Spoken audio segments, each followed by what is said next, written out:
आप सभी का YouTube परिवार देव आनंद 2212 में। उम्मीद है आप सभी अच्छे होंगे, अपना और अपनों का ख्याल रख रहे होंगे। छत्तीसगढ़ सरकार की महत्वाकांक्षी योजना महतारी वंदन योजना, जिसकी इस माह नवंबर महीने में 5 नवंबर के दिन माननीय भारत के उपराष्ट्रपति सीपी चौधरी जी ने, सीपी राधाकृष्णन जी ने, शब्दों के लिए मैं माफी चाह रहा हूँ, सीपी राधाकृष्णन जी ने राजनांदगांव में, छत्तीसगढ़ के राजनांदगांव में आयोजित एक लखपति दीदी कार्यक्रम के खास आयोजन के दौरान महतारी वंदन योजना की जो 21वीं किस्त जारी की थी, इस महीने अभी 21वीं किस्त जारी हो चुकी है।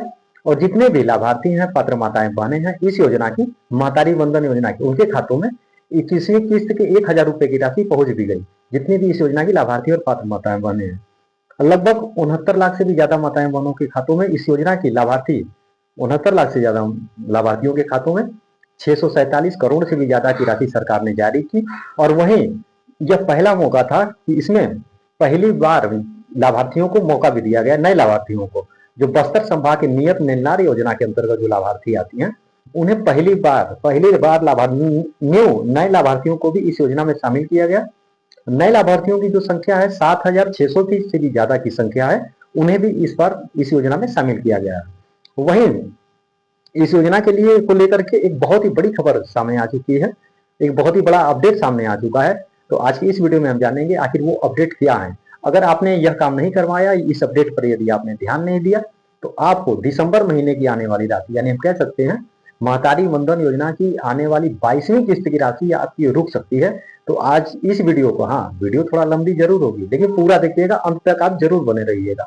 यदि आप उससे पहले, यदि आप हमारे चैनल पर नए हैं तो चैनल को लाइक करके सब्सक्राइब जरूर कर दीजिएगा और साथ में घंटी का बटन भी जरूर दबाइएगा, ताकि आगे आने वाली अपडेट्स की नोटिफिकेशन आप सभी को बिना किसी देरी के मिल सके। तो चलिए वो जानते हैं आखिर वो अपडेट क्या है, क्योंकि ये बहुत ही महत्वपूर्ण अपडेट है, बहुत ही जरूरी अपडेट है। तो आज की इस वीडियो को आप ध्यान से देखिएगा, पूरा देखिएगा और समझिएगा कि आखिर वो काम क्या है, क्या करवाने हैं आपको। तो ये अपडेट रहा, आप देख सकते हैं IBC 24 में एक प्रकाशित एक खबर के अनुसार, महतारी वंदना योजना EKYC, अगले महीने नहीं आएगा महतारी वंदन योजना का पैसा। अगर नहीं कराई EKYC, आंगनबाड़ी सेंटर से तत्काल संपर्क करें। जो कि अभी तक हमने पिछली वीडियो में भी आप सभी को जानकारी दी थी कि आपको EKYC करवाना बहुत ही जरूरी है। और आप सभी के कमेंट्स भी आए कि 21वीं किस्त की राशि कुछ लाभार्थियों के खातों में नहीं आई, किसी की राशि आ भी चुकी है, लेकिन अब तक बहुत सभी के खातों में धीरे धीरे राशि पहुंच भी चुकी है। और अब तक हम कह सकते हैं जितने भी लाभार्थी हैं उनके खातों में, सभी के खातों में राशि पहुंच भी चुकी है। लेकिन अब आगे से आपको ध्यान देना है EKYC पर। महतारी वंदन योजना EKYC अगले महीने नहीं आएगा। महतारी वंदन योजना का पैसा अगर नहीं कराई EKYC, तो आप देख सकते छत्तीसगढ़ की महिलाओं को सबल बनाने के लिए शुरू की गई महत्वाकांक्षी योजना को लेकर बड़ा अपडेट आया है। दरअसल सरकार ने महतारी वंदन योजना के हितग्राहियों का EKYC करवाने का फैसला किया है, और अब इस योजना के सभी हितग्राहियों को EKYC करवाना होगा। आप ये देख सकते हैं, यहाँ पे साफ साफ लिखा हुआ है कि जितने भी लाभार्थी हैं सभी को EKYC करवाना बहुत ही आवश्यक है, जरूरी है। बताया जा रहा है कि आगामी दिनों में इस योजना को 22 किस्त जारी की जाएगी, यानी कि दिसंबर महीना आएगा उसमें 22वीं किस्त की राशि जो है जारी की जाएगी। लेकिन इससे पहले हितग्राहियों का EKYC करवाना होगा। वहीं जो हितग्राही EKYC नहीं करवाएंगे उनकी अगली किस्त रुक सकती है। यानी विभाग द्वारा, सरकार द्वारा ये कहा जा चुका है साफ साफ बिल्कुल कि महतारी वंदन योजना की जो लाभार्थी हैं उन्हें EKYC करवाना आवश्यक है। मिली जानकारी के अनुसार महतारी वंदन योजना का लाभ प्रदेश की लगभग 69 लाख से भी ज्यादा महिलाओं को मिल रहा है। लेकिन अब तक कई महिलाओं ने, बहुत सारी ऐसी लाभार्थी हैं, बहुत ज्यादा संख्या में, जिन्होंने अपना EKYC नहीं करवाया है। बावजूद इसके उनके खातों में पैसे लगातार ट्रांसफर हो रहे हैं। ऐसे में सरकार ने सभी हितग्राहियों का EKYC करवाने का फैसला किया है। और बहुत सी ऐसी लाभार्थी हैं जिन्होंने अपना EKYC नहीं करवाया, लेकिन उसके बावजूद भी सरकार उनके खातों में अब तक इस योजना की जो 1000 रुपए की राशि है प्रति माह जो दी जाती है, वो उनके खातों में जाती रही है, ट्रांसफर करती रही है सरकार। लेकिन अब आगे से जो लाभार्थी EKYC में रह जाएंगी, किसी कारणवश वो अपना EKYC नहीं करवाती हैं, तो उन्हें सरकार ने साफ साफ कह दिया कि अगली किस्त की राशि उनकी रुक सकती है। ऐसे में सरकार ने, और पहले चरण में 4,25,000 महिलाओं का EKYC जो किया जाएगा।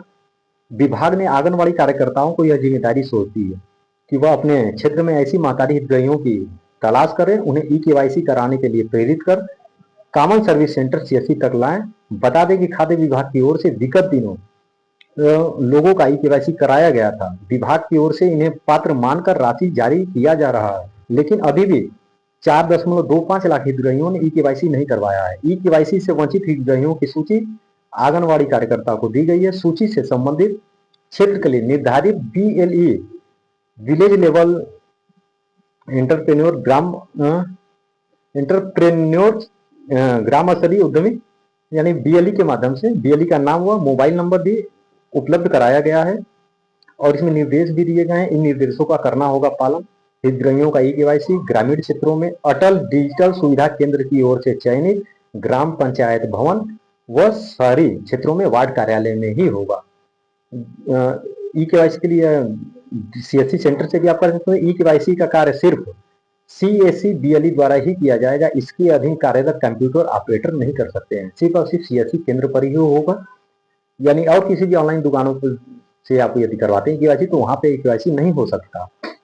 ई-केवाईसी का कार्य पूर्ण रूप से निःशुल्क है, हितग्राही से किसी भी प्रकार का शुल्क नहीं। यदि आपसे ई-केवाईसी की जो प्रक्रिया है महतारी वंदन योजना में, आप ध्यान दीजिए, बिल्कुल पूरी तरीके से निःशुल्क है। इसके लिए यदि आपसे कोई पैसे की मांग करता है या फिर पैसे की डिमांड करता है तो यह बिल्कुल गलत है, सही नहीं है। और आप इसकी शिकायत भी कर सकते हैं। महतारी वंदन योजना के आधिकारिक पोर्टल पर आप जाएंगे तो वहां पे शिकायत के लिए नंबर भी दिए गए हैं। संपर्क के जो नंबर है उस पर आप फोन करके शिकायत भी कर सकते हैं।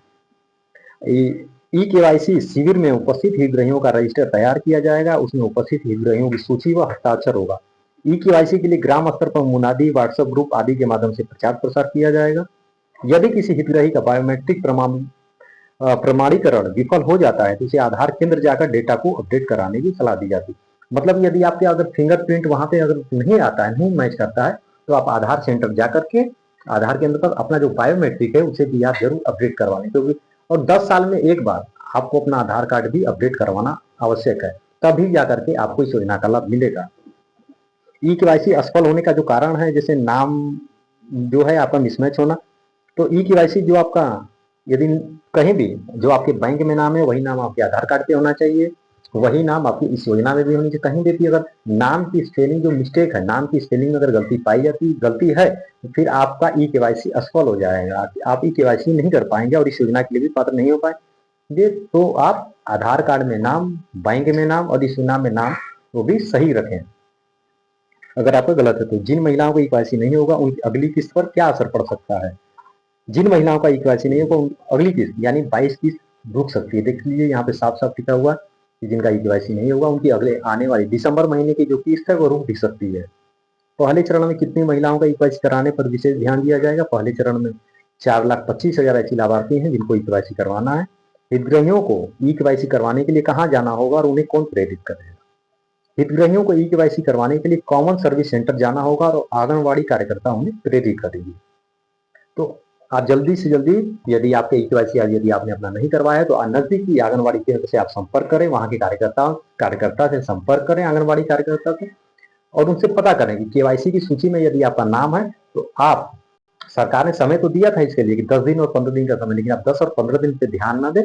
जितना जल्दी हो सके अपना ई-केवाईसी की प्रक्रिया को पूरा कर लें, क्योंकि जैसे जैसे तारीखें बढ़ती जाएंगी, लास्ट अंतिम तिथि नजदीक आती जाएगी, हो सकता है आपको सर्वर में कुछ इशू देखने को मिल जाए, कि आपका सर्वर डाउन हो जाए या फिर आपका ई-केवाईसी ना हो, फिर उसके लिए आपको और इंतजार करना पड़े। तो आप जल्दी से जल्दी, आज यदि आपको सूचना मिली है, आप तक यदि सूचना आज पहुंची तो आज ही आप जाएं, कल सूचना मिलती तो कल जाएं। आज कल में 2 से 3 दिनों के अंदर आप अपना जल्दी से ई-केवाईसी करा लो। और ई-केवाईसी से बिल्कुल परहेज ना करें, क्योंकि सरकार का पूरा